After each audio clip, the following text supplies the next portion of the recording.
you actually don't pick yourself first.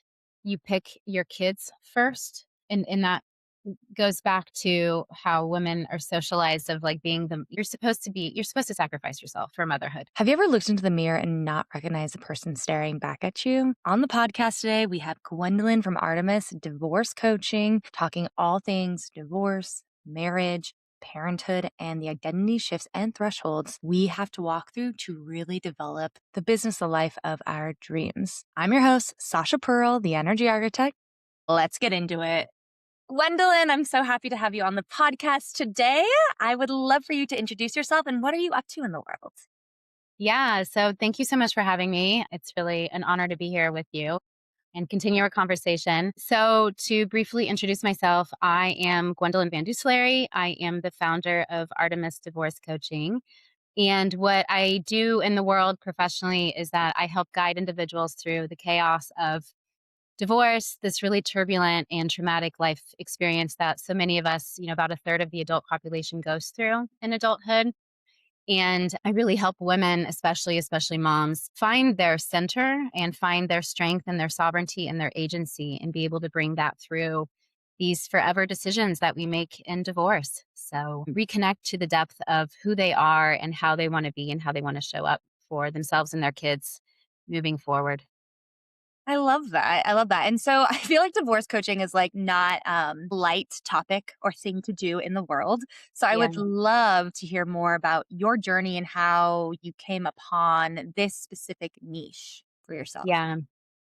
I had actually never heard of divorce coaching prior to going through my own. And I didn't know that divorce coaching was even a thing until I was at the very end of mine and I was starting to build my own community and realizing that I needed to shift. I needed to bring in people, women who had lived through divorce. I had amazing friends from life before, but I just needed to surround myself with people who were going through a similar transition and transformation. And in doing that, I met a woman who was talking to me about her divorce coach and about how she had someone who was shepherding her through the process and helping ground her and talking about all of the things that divorce touches that just don't belong in your lawyer's office. They aren't necessarily covered in therapy. And I always thought it was really intriguing. My divorce was a really long process. And coming out of it, I ended up losing my job shortly after getting divorced. And I had found myself becoming the informal go to person for a lot of my friends who were navigating divorce. And a lot of their friends, people were coming to me asking for advice and, just talking to me about their divorce stories. And I kept getting this whisper of divorce coach, go into We love divorce. whispers. We love them. Yeah, and it was very counter to what never in my life did I think I was gonna grow up and become a divorce coach. So, it was counter to my background, which is more in marketing and communications and doing kind of humanitarian-centered work. But I was realizing that it was actually a continuation of that work, that I was becoming a divorce coach was allowing me to talk about some of our, biggest relational, societal issues in the intimacy of marriage and the intimacy of relationships. Being able to kind of address like what is it? What is the shape that we and as women take when we are in marriage, when we have these societal scripts, and how does it help or hinder us? And so I stepped into divorce coaching. I got certified and I launched my business coming up on a year and a half ago. And I have been, I have been able to walk alongside women as they're navigating some really difficult situations. Yeah, that's really incredible. I read that on your website that you've only been in business for a year and a half. And I thought that was really I was like, I thought he'd been doing it for a lot longer. Did you say that what were you doing before this? Before divorce coaching? So before divorce coaching, immediately before that, I was working with a diversity, equity, and inclusion consultancy, talking about inclusive leadership in the Fortune 100 space. So talking to C-suite leaders about what it means to be inclusive leaders, to create more space for women, for communities of color, and to kind of look at our social conditioning and our biases and the ways that we both truncate how we show up in the world, even if we do carry a lot of privilege, and the ways in which we maybe close off other types of intelligences and ways of being. And before that, I was running a nonprofit and deeply in the kind of the humanitarian world of sustainability, environmentalism. And then before that, I was in advertising.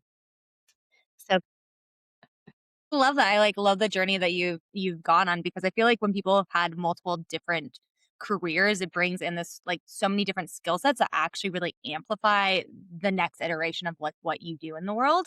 Yeah. So I want to go back to when you were talking about what are the beliefs of the societal conditions of women in marriage that we should know about before we really dive into the discussion of divorce.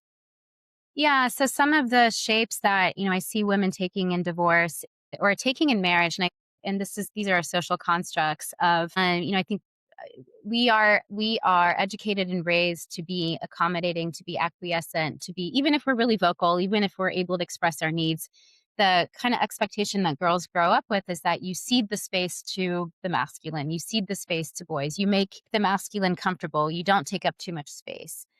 And there's a really interesting study that was done by BYU a little while ago now that was talking about the impression, when is it that men have the impression that women are dominating the airspace? And you would think that that impression would be when women are dominating like 60% of a meeting space. But actually the threshold for when it feels like women are taking up too much space is when they're talking about 30% of the time in a conversation. What? Okay, interesting. Yeah, so all of that, I think there's so many more things to talk about, but maybe the biggest thing is just that the space that we grow up believing that we can take and that we internalize being able to take both within ourselves, in our relationships and in society is much smaller than our actual footprint. And that's in the divorce journey, it's a big growth edge for women because if they stay in that smaller footprint, not because anything's wrong with them, not because they're insecure, but just because that's what we've been conditioned to believe. And you have to really challenge yourself to be like, damn it, I need to ask for what I deserve. I need to ask for what my kids and I need to thrive in this next phase of life. And it's really uncomfortable. It's really uncomfortable to take up the fullness of yourself, and to, be assertive, not aggressive, assertive. Because again, we all know it. Like men are leaders, women are bossy. Ew, I hate that so much. So, as far as this initiation into your own divorce, would you say it was the quality of how your kids were going to grow up? What gave you the courage to stand up for yourself and to advocate for your needs and what you wanted? Yeah, I think, looking back and reflecting on these kind of pivotal moments for me, and I think this is common in women's journeys. I had the being a parent is what changed everything. So becoming a mom is what transformed things that I maybe was able to tolerate and live through and just, excuse away or again tolerate, became intolerable once I had kids. And part of it, a big piece of it was realizing that I was responsible for what was being modeled in our home. And I was, even if it wasn't necessarily mine, I was still somehow consenting to it and allowing it to be in the space that my kids were growing up in. And I just couldn't. I couldn't be implicitly responsible for the dynamics that they were witnessing, for the home temperature that they were growing up in. And so the only solution that really propelled me out of my marriage and through divorce and into this phase now, because, truth be told, we don't stop being who we are post divorce. Like it is still a complicated relationship with my kid's father. So that doesn't stop. It just changes shape. It's in a more abbreviated form now. But my kids are propelled me, motivated me to want to model something very different for them. I love that. There's so on her website, there is this before photo of her and an after photo of her. It's looked at the before photo and was like, I don't think that's the same person I talked to on the call. And then I scroll down and I was like, oh my God. So for you in the before the divorce and you figuring stuff out and realizing wow, I can't ignore this anymore. And I think that even in that on the website, you are also saying I was ready to just leave my soul behind and access it in another lifetime. Like you were ready to just like put yourself down enough to make that the marriage work. And I like got chills and wanted to cry when I read that statement. And then to see the before photo and then the after photo, I was like, wow, like it's so insane that our environments really affect us. Specifically, Gwendolyn's also a 2-4 splenic projector, so super sensitive to the environments in which we live. But I would love to hear more about like where were you at in this before moment and like what were you doing? How were you thinking about life? What was your identity that you were holding there? And then the threshold of divorce, moving through that and on the other side, where are you at now in that identity? So let's start with the before identity and then yeah, what really shifted for you moving through the divorce?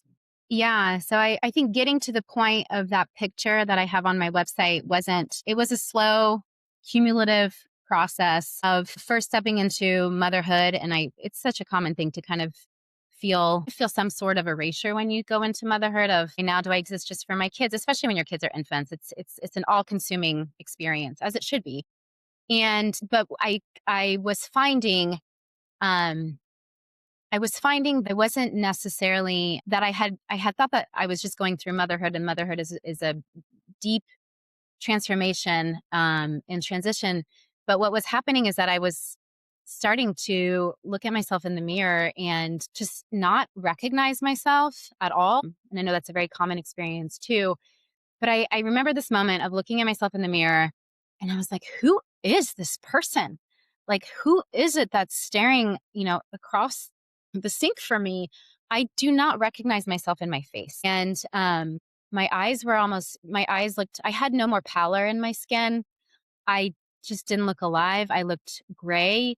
And it happened enough that I was like, this is not fatigue. This is not having a toddler and an infant. This is something way deeper. This is an existential death that I'm living through. And again, for people who kind of operate on the energetic realm, it was like my soul, I was vacant and I couldn't, it's like I had curled up into the tightest ball within myself and there was no more light in my eyes. My skin was really lacking any sort of vitality. And I remember actually staring at a close friend who was going through a similar process in a similar time and looking at her and finding the same grayness in her. And I said that to her. I was like, you are not alive in yourself anymore. Like this whatever's happening now is literally killing you spiritually. And having the fantasies of like putting my kids to down for nap time and falling asleep with them or falling asleep with them at night and having these fantasies of, well, this is just what marriage is. I guess like maybe hopefully in my next lifetime I'll have a better marriage and I'm just, it was more painful to think about leaving my marriage than to think about like I don't know, than dying, I guess, dying within myself. And I know now that when you're having these rescue fantasies or when you are basically entombing yourself in your current life, um, it is survival escapism. It's like your soul is like, there's no other solution here. So let's have at least one positive thought for the next lifetime. And that it's a really big cue that what's happening for you is really not okay.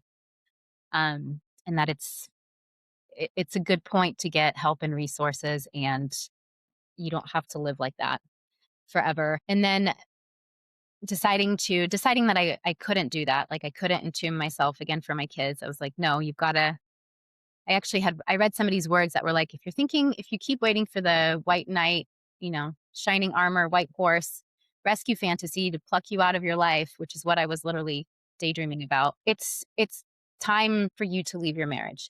And I heard it at just the right time and was able to start getting help for myself. And then slowly and surely through the separation and divorce process, which is excruciating. Like it's very painful. I was not expecting it to feel like my heart was literally breaking. And sometimes the pain of it would like arrest me. And it would take my breath away. And what I, the way that I phrase this, the way that I explain it for myself is, and I don't mean this sexually when I say this, but it's like your erotic life force almost extinguishes. And in that grayness, this person who was staring back at me, who was gray and sad and lifeless. And I looked like 10 years older than actually was in that photo. You are extinguishing yourself. And so what happened through the separation and divorce process is that I started coming back into myself and started coming alive again. And I can see that in pictures of me, or how, my family, their reaction to me when I met them for Christmas time, the first Christmas in my separation. They were like, "You were like this radiant light. You had finally returned to yourself, and your radiance had returned." It's such a true transformation that I see in clients and that I see in other people who've gone through the end of one type of life into a different way of being and becoming in themselves. Yeah, and I'm really curious too, like, obviously you stepped out of a relationship that was, like, literally killing your soul, and you became just, like, this empty vessel, which is, like it's just, like, so insane how we can still operate in the world and have our soul live outside of us, right? And have, like, 0 connection to it.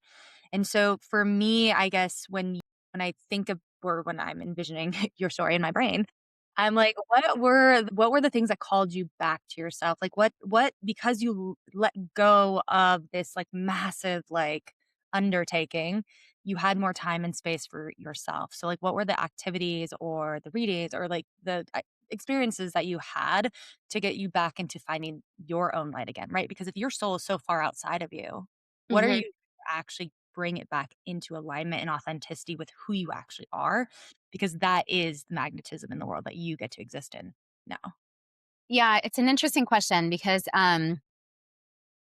there is a real journey of trauma through leaving a marriage.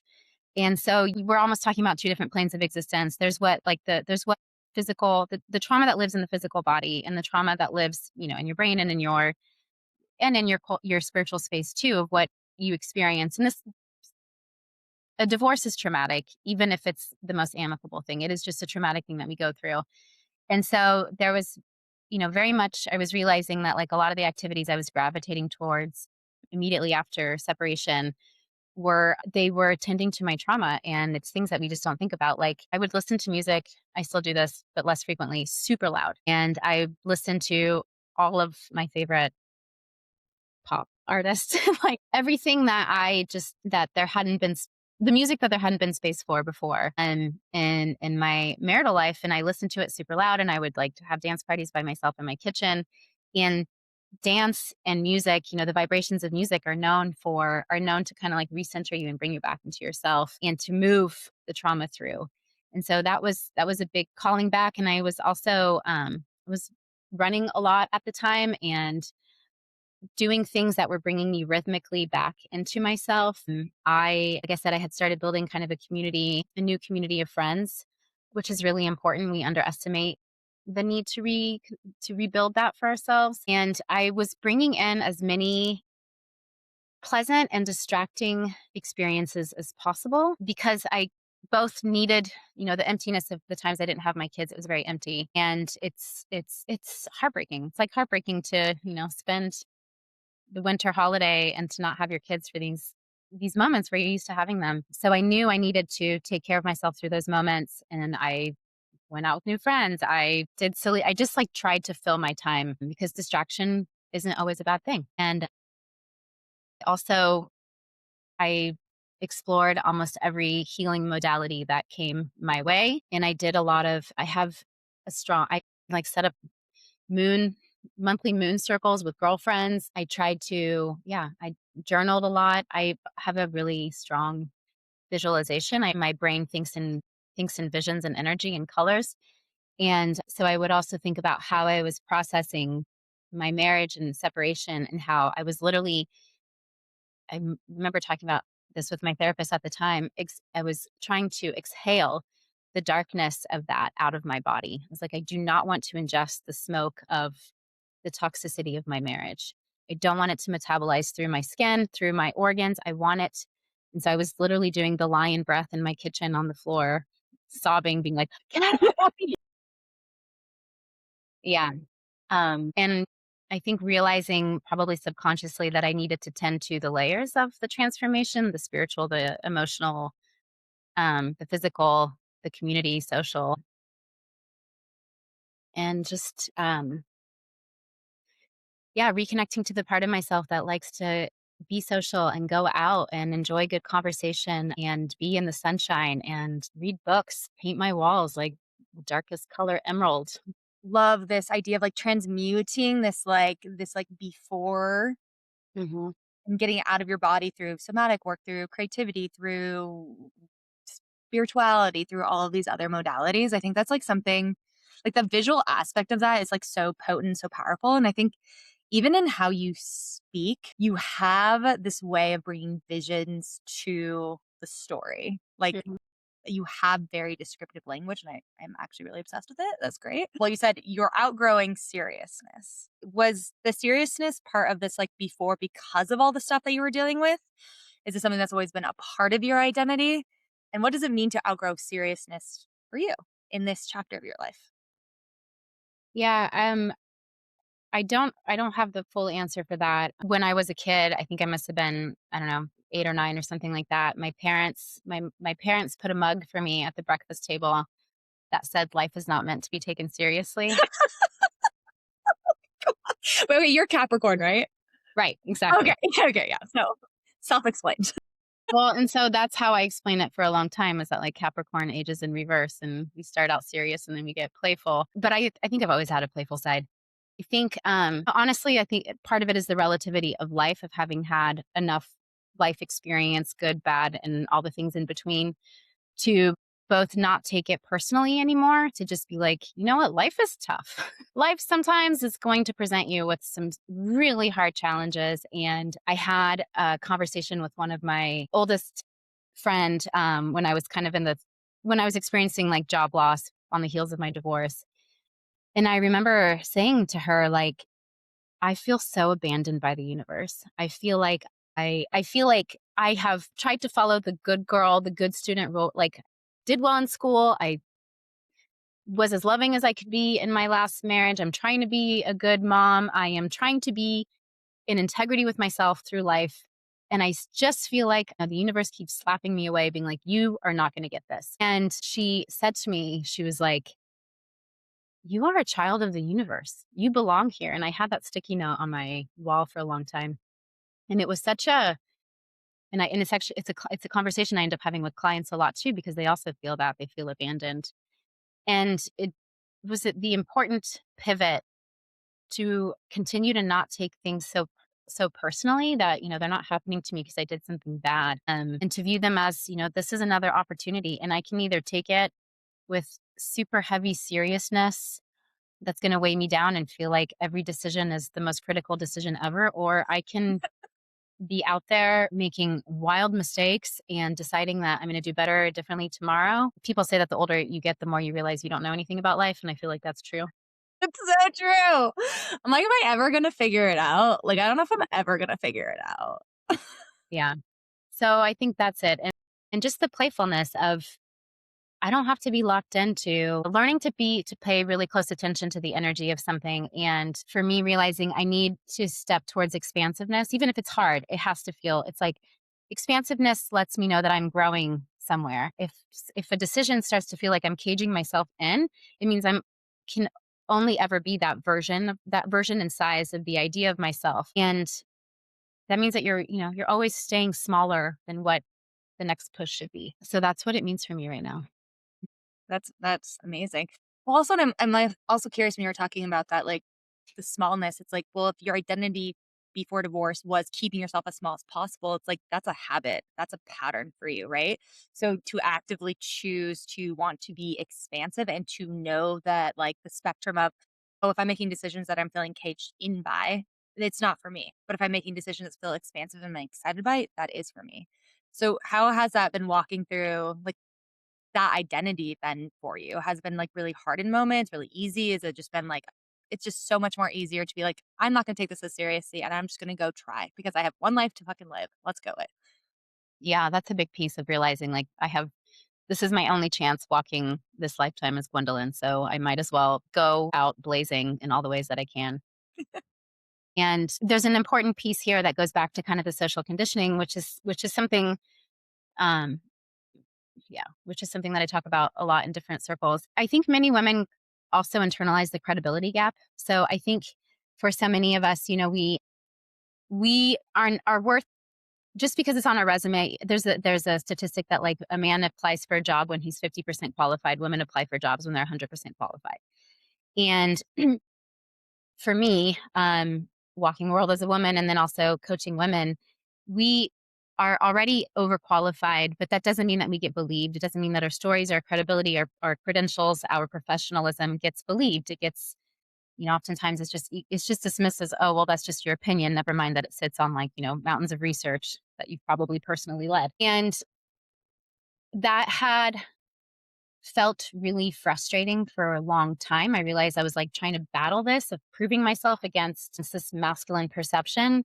Um, and also simultaneously feeling really sensitive to the attacks that can be directed at women, the ways in which like your sense of self can be immediately attacked or persecuted, and kind of deciding that I just don't want to play in that realm anymore. I realized it's not entirely up to me, but just I can choose to continue to let that conditioning slow me down, or I can decide that honestly I'm kind of looking at the men around me and I'm like, you guys, wow, I want to walk the world like that. So it's and in my way, not doing it their way. But so I just feel like it's baggage that I have decided I don't want to play with right now.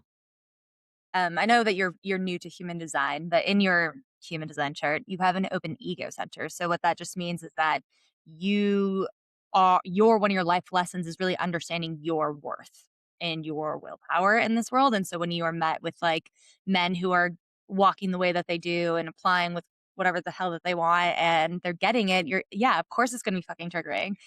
This is something that you have to like learn though in this lifetime because we're all inherently worthy. Mhm. And then also with your splenic authority, like, in the moment if something is correct for you or not, if you are embodied, your soul is aligned with who you are, you can hear yes or no immediately. And like, that is just like, it's just such a powerful gift that you do have once it's turned online, right? And I'm sure, I mean, I don't know what it was like in the before, but like in this moment now, it feels like you are definitely so aligned and so magnetic and how fucking powerful it is to like be like, okay, I'm just gonna take it. I'm gonna go be like these men, but my way. Like that's so powerful, right? Especially after coming off of a divorce, starting your own business and like really helping other women step into their power. Like you are literally leading by example. And like that is, one of the most inspiring things that you can do, I think, as a human being. I Thank would you. also love to hear more about how divorce as a crucible is Yeah. and your philosophy with that. hmm So yeah, divorce is a deep portal for transformation. That is not something that people, you have to be at a certain phase in the divorce journey before you can hear that, accept that, before it doesn't just sound like, oh my God, quick, don't give me your juju right now. I am in the deepest pain of my life. But I find that this framing is especially helpful. It's especially helpful for typically for people who need to initiate the divorce because they don't understand why they're being confronted with this depth of despair and also with this feeling, this really acute sense of responsibility for the pain that they're about to bring into their partner, their family. They carry the guilt of kicking off the decision, even though it's not, it usually takes so many more things for somebody to get to the point of divorce. And when when you shift your framing and you think about divorce as this doorway that has come into your life, you're now at this door, literally this threshold, and what it's asking of you, what it's inviting you to do if you open the door, is to transform and become a much fuller version of yourself than you ever imagined that you could be. Midlife is ripe with these opportunities. Like that's what midlife is about. But divorce is an especially potent one. And it allows you to kind of step into the wilderness of the unknown, the wilderness of the chaos and the turbulence, and to understand the spiritual journey that you're about to step into, the ways in which you're going to be confronted with yourself, and the ways in which you have an invitation to grow and you have an invitation to a much more I use the word sovereignty a lot. You have to accept responsibility for your agency in your life and all of the cards that you've been dealt and how you are going to move forward with all of your baggage. And it is really terrifying. There's an analogy that I came across that was helpful for me because the divorce journey felt like I was on a life raft in the ocean during nightfall for like, a year and a half, and with no direction and what can feel the analogy that I heard was that whenever we are crossing a threshold, it's like you're stepping into the river. You're stepping off the coast, off the shore, into the river, and you know that you want to get to the other side. You have no idea what the other side is. You don't know what the other riverbank is going to look like. You just know that you're floating along and you keep looking back because back is what you know. And back is where your people are, and back is where who your sense of self was. And it's just because it's the familiar. But so long as you keep turning back, you can't be turned forward to what's coming. And you can have fear about what's coming, but you have to energetically open yourself to that next coast, to that next riverbank. And it's such a powerful shift. Yeah, I mean, I love that analogy so much because I mean, you can apply that in like any form, whether that's divorce, leaving your corporate job to start your own thing, having kids, you know, finally saying yes to a partner, moving in with like it could all the things, right? So Yeah. I really love that you brought that through. I guess for me, I haven't been married, I haven't had a divorce, but I am really curious like what are those like if you are so lost and you're so detached from who you are, how do you come to the identity of actually saying, I'm ready to choose me? I'm ready to walk through that threshold. I'm ready to look forward and not look back. Do you have any insights or like stories around like that shift in identity and that like redirection of your life? Yeah. Um, I can speak more to women's journeys uh and specifically to moms because there is a different catalyst. I think this is probably true for parents overall. You actually don't pick yourself first. You pick your kids first. Um, and that goes back to how women are socialized of like being you're supposed to sacrifice yourself for motherhood. And so I use that hook, that frame because it's easier for women to be like, you know what, I can't think about doing something for myself because that first still feels selfish, but I can do a lot of things for my kids and I can do a lot of hard things for my kids. And so once they can step into that hook, then they can start to see how when they do things that are for the betterment of themselves, they're also helping their kids. And that can become that's that's a huge opening and doorway forward. And when I've had this conversation with people who maybe don't have the parent identity,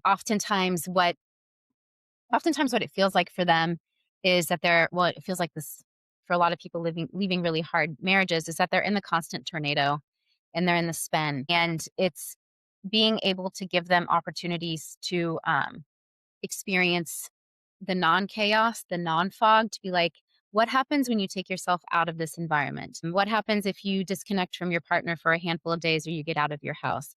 And when they can step back into this state of normalcy and calm, when they don't have confusion anymore in their because literally when you're in the state of dissonance, it literally reads as confusion in your mind and you can't make a decision.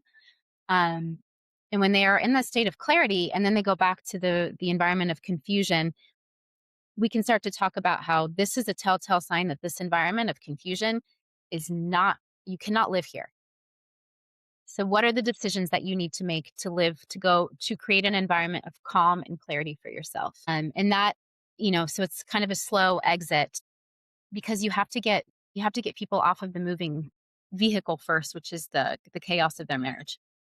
I guess that kind of brings me it almost feels like there's a framework that you do use in like divorce coaching or in the work that you do. Do you have like a high level framework of how you bring people from because you're meeting people at different phases, right, of their journey, people who are thinking about divorce, people who are going through divorce, and people who are post divorce, correct? Hmm. So do you Yeah. have a general philosophy or framework that you use to really support women in feeling empowered and like coming back to themselves in their journey?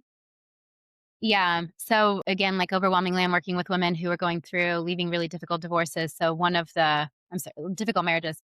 So one of the first things that presents in our conversations is usually seeing someone who is deeply rattled and scared, like deeply, profoundly scared, and they've been living in this state of survival, of panic, and they're often not even realizing that they're in a state of like constant adrenaline and cortisone they're flooded and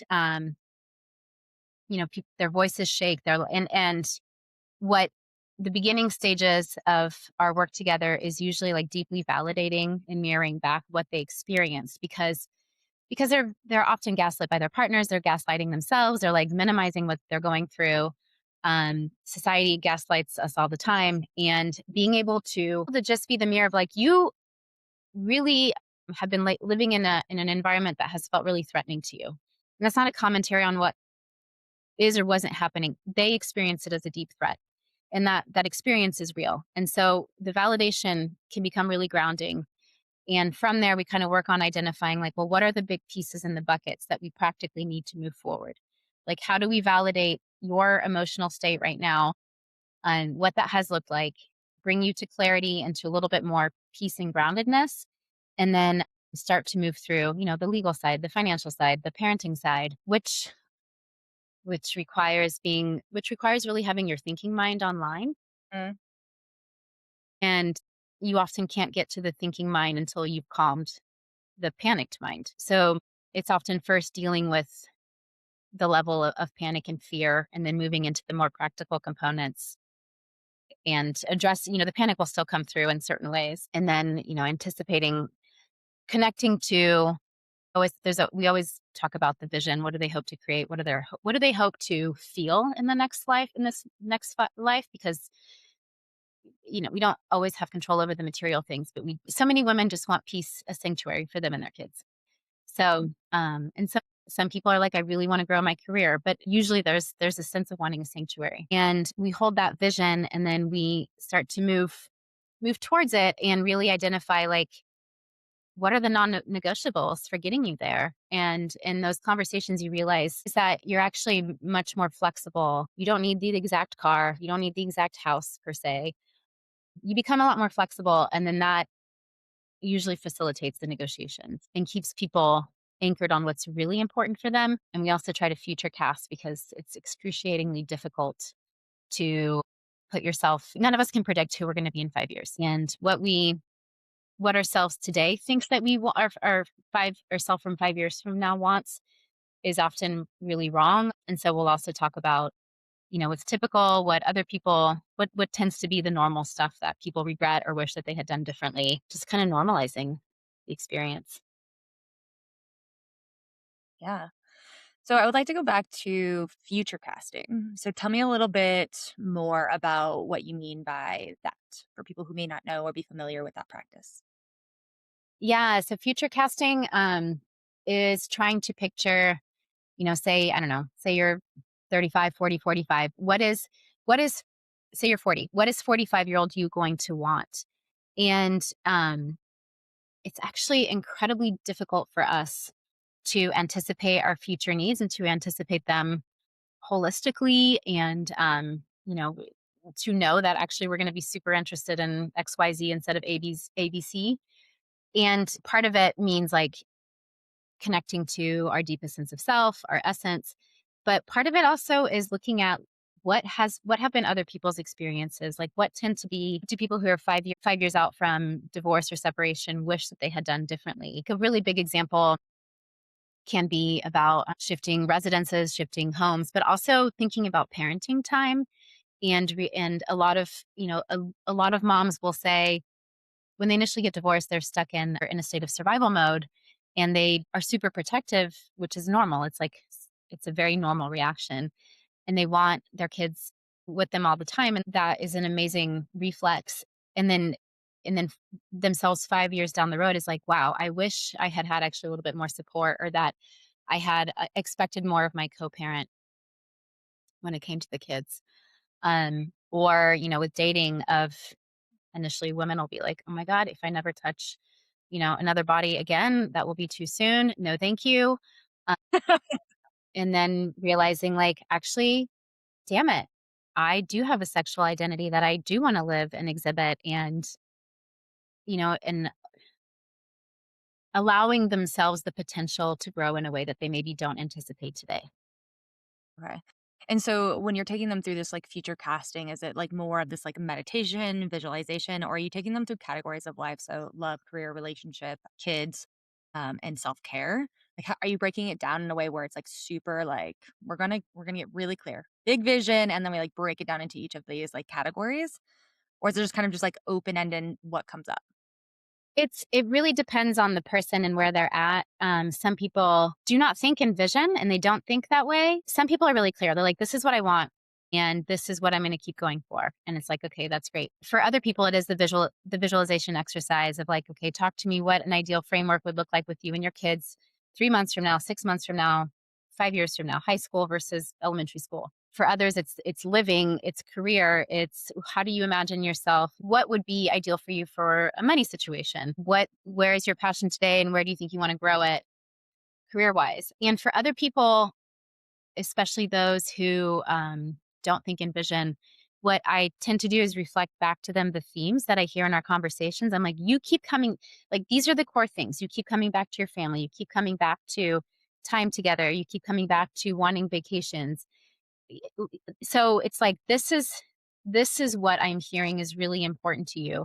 So in your divorce negotiation, let's use that as your anchors, because the thing that's true too is being in that state of survival when you're exiting a marriage, you, we're talking to the reptilian brain, like you're not talking to the highest level of yourself yet. And so it takes time and it takes I always think about things like as a spiral. You just keep coming back to it and give yourself permission to change and evolve and adapt. Yeah, and I love the framework if we're going back to the beginning of this topic where you're like, we have to get you out of this like flight, right? We have to get you back into the body, at least into your like what did you call it? Body mind? Is I that right? didn't, but that's a good one. I like that. Okay. Yeah. Right, like more of the somat like just getting you back to like just even neutral at this point. Then Yeah. you move into like the tactic. You're like, okay, now that we can get you, you're calm, cool, collected enough, we can move you into like the tactical things that that you actually do need to like move through the divorce. And then you move into and now you get to walk into another threshold of like your new identity. And we get to do that through your vision casting. Is that correct? Yeah. That's I the love that. I overarching. think that's like Yeah. It's the what'd you just say? overarching framework. I love that. And so I know a lot of your decision to walk through the threshold of divorce was because of your kids. So tell me a little bit more about becoming a parent and have you always wanted kids? Was this something that or was this something that just kind of came online while you were in the marriage, etc.? Like where were you at? Yeah, with becoming a parent. I actually didn't want to have kids. Fascinating. I have Okay. I have to say that differently. I didn't want to have kids for the phase of life that I was in. So, you know, in my teens and in my 20s, I did not want kids, but what to say it more perfect, to say it more exactly, I didn't want kids at that time in my life.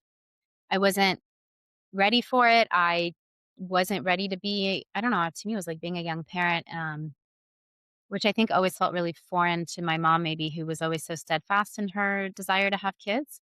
And I was like, I will be a parent someday. I just don't want to be a parent right now. And I didn't feel the need or the desire to have kids until I turned 30. And then it was, and I, whatever biological clock, we can explain it away 1,000 different ways. But it became this drive that it was so big. I was like, I have to become, I want to have children. and, and that, kind of, that opened me up to the idea of marriage I had been with my partner for a really long time. So I was like, okay, I think I'm ready for marriage now and for starting a family. And becoming a parent having my first child felt like I was ripening. I was completing my biological ripening. I don't know how else to say it. I felt like the full life cycle within my cells was complete. I felt like I had fully ripened. My job was done. I was like, I am complete. And I really felt, the circle come to a close. And when I was pregnant with my son, knew I would have these dreams of him. I knew that he came with a sister, and I would have these dreams of him with like his dad and him, and then his sister. And I just knew that there were supposed to be, I don't know, that was what it was. And um, yeah, and I had so many other visions with him when I was pregnant with him. And then, when he was when he was born, I wasn't immediately ready to get pregnant again, but within a year of him being born, I started having I described this to my daughter. It was like one day she was in the I don't know, the ether of the universe, and she was peering literally pulling apart like the energetic fabric of the Love that. ceiling, and I was on the corner of the bed, and I remember looking up and feeling like I could feel this little baby spirit being like poking their head out through, being like, "You ready for me?" And then I was pregnant within the next month, and I knew she was a girl, and I was like, "Okay, here we are." And yeah, and it is parenting is exquisitely difficult and beautiful and clarifying. Yeah, I love that so much. There's, like, kind of a twofold to this because our dreams tell us so much, like, that's our subconscious, that's, our connection to the otherworldly, and I love that you really honored the visions and really was so open to seeing the little baby from the ethers there. I'm also really curious though, so many women or moms that I know specifically have been like, I thought I was intuitive or I thought I was magical, but then I have kids and it just completely wide open, like a whole nother level of existence of magic in the world because of this another threshold that you walk through, right? Yeah. And yeah, I'm just curious what your like from maiden to mother experience was for you and if you really, felt that intuition or that magic come online in a whole nother way. Yeah, I think one of the like a really kind of elementary or foundational way I experience it is I always think of like Einstein or when you look at like a design of black holes, sometimes it's like pictured as the graph, like graph paper, and then where the black hole is, like all of the lines are getting drawn into the density of the black hole. And I don't mean to be associating my kids with the black hole, but I feel like that is the weight of their gravitational pull on me. And wherever they Mhm. are in the world, it's like my body is sensed connected to them. And I'm like, it's like a cardinal direction. Okay, they're in that part of the city right now. And I feel that, especially when they were babies, I was like, my center of gravity should be over there. I'm too far removed from where I need to be. And I can feel my kids intuitively, and I can like sense things with them, and understand them on a deeper level. And I also feel like they get me in a really deep way, like they sense me in a deep way. And when my son was a baby, I felt like eh, I had a maximum distance that he could spiritually tolerate before he would have an outburst or something. And it's a really crazy experience. Breastfeeding, I yeah, I'll share this. My mom didn't breastfeed, and so when I was, like, kind of turning to her to understand, well, how do you raise kids? Like, what do you do? What do I do with these infants now who need to feed? And I decided that I wanted to breastfeed, and I was lucky enough that it came I produced a lot of milk. And to discover this symbiotic relationship between me and this other being where my body would literally forecast when he would be like I would feel the letdown of, milk coming in, and then a minute later he would cry. And so it was like our bodies were in symbiotic relationship. And I know that that's a lot of women, a lot of breastfeeding moms experience that too. It just makes you realize like how in dialogue we are nonverbally with each other at all times, and that we can sense each other. And I bring this into kind of the divorce and the marital space of talking about it in terms of our nervous systems. It's like you can smell. I don't know why you smell. It's like your nervous system is sensing this other person's nervous system. And just being in their presence, if they've been a threatening or a safe person to you, already turns the alarm bells on for you. And it's like we already have this really deep sense of knowing in us. And we just have turned off our ears to it. We just don't pay attention. And the same with people that you meet, like your system's already telling you this is somebody you can step forward with trust or not. Like maybe you should pay attention here to what's not being said, because it's still being communicated. And then that's also true in parenting. One of the big conversations I have with my clients is how parenting changes in divorce, which isn't, it's not something you anticipate. You're like, I'm still going to get, you have to, there are different parenting skill sets. And the, um, the nervous system presence as you're going through this really traumatic thing and your nervous system is a light. And it's like, but you actually have to find a way to become a centering force for your kids. So that's really, really deep work. And it is again part of adulthood and maturation and stepping forward. Like you don't always know what that looks like, but you will find a way through. Wow, that's really yeah, that's really powerful. I think we could have like an entire conversation on that alone. I'm very intrigued by that conversation. But we are gonna wrap up here. So how can people work with you in the world? Yeah. I work with people one on one. I do divorce coaching primarily one on one right now, and they can go to my website at artemisdivorcecoaching.com. Typically, I work throughout the duration of the divorce process, which often lasts a year plus. And we'll meet at regular intervals at the pace of divorce, which is about every 2 to 3 weeks, and talk about all the things. I'm also in the process of building the Divorce School for Women, which is an online community for women to be able to have the support that they need through exiting, again, really challenging marriages. Because that's it's just a little bit, it's a different needs and different approach to divorce and life after. And having that community makes a world of difference. So I'm in the process of building that, and I am taking people who are interested in being part of the pilot program with me. And then I'm also co-building something called the Portland Divorce Directory, which is bringing together the local divorce professionals. Because one of the big things that's missing, divorce is completely unsupported. It is like the second most traumatic thing we go through. And when you think about the other big traumas, moving, job change, loss of a loved one, there are whole institutions set up to support those transitions. And other than, the legal system, family law here, there's almost nothing for divorce, nothing that's very expansive and supportive.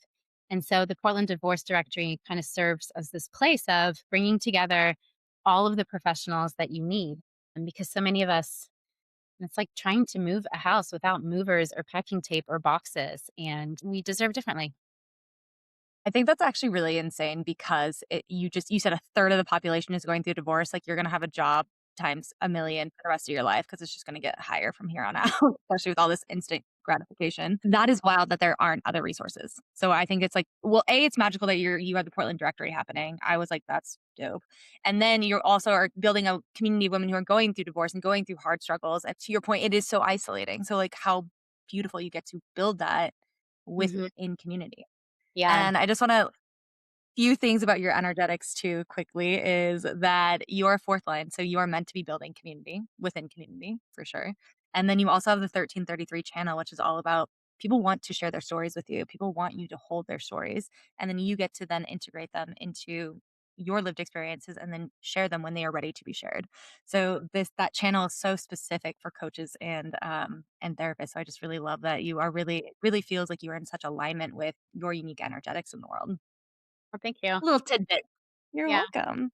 And then last question I have for you. If someone were to really know you, what would they need to know about you? Gosh. It's an interesting question. I was asked that, and I really like to say bad words. That's maybe one thing. Again. I think maybe one of the things to know about me is that I am a deep internal processor, and so I don't actually externally process. That's usually only with a select few, like with my partner. And I I I don't live my internal cycles outside in the world until they've been integrated and transmuted. In that, so it can come across as being like a deeply private person, um, but I am also really open, so it sometimes feels like a contradiction. I just maybe it's the Capricorn moon. I just live my emotional experiences internally. Okay, so gate 33 is the gate of privacy. Is that really what It's it is? literally meant to be held until you're ready to share it. Yeah, that's it. And some people are like, "Why are Wait, you what not did you telling just me say? You things?" cut And I'm out. like, "Oh yeah, that's how I No. experience it." I'm like, Wait, what did you "Mm, just say? hold on." Okay, I think it caught up. Is it? Okay. Yeah, I feel that gate of privacy, and I have some people being like, "Wait, what did you just experience, and why didn't you tell me that?" And I'm like, "I don't know. It's just bumbling along in my own little life right now." But that's what makes you such a powerful coach. Not only do you have lived experiences, but you're taking in the stories and experiences of other people, integrating them, and then you're like it's like times 2 potency. Like, that is powerful. So, I love that for you. And then last thing, how can they connect with you? How can people connect with you, reach out to you? Yeah, so online, artemisdivorcecoaching.com. Instagram handle is also Artemis Divorce Coaching. I am on LinkedIn too, and always welcome all of the emails and messages, even if it's just to tell me your story. I have a collection of divorce stories around me now, and it's really deeply healing. It's mutually healing. So I welcome all the feedback. I love it. Well, thank you so much for being on the podcast, Gwendolyn. It was such a lovely conversation, and I think we'll probably have you on again. Thank you. Thank you so much, Sasha. I really appreciate this and talking with you. Thank you. You're so welcome.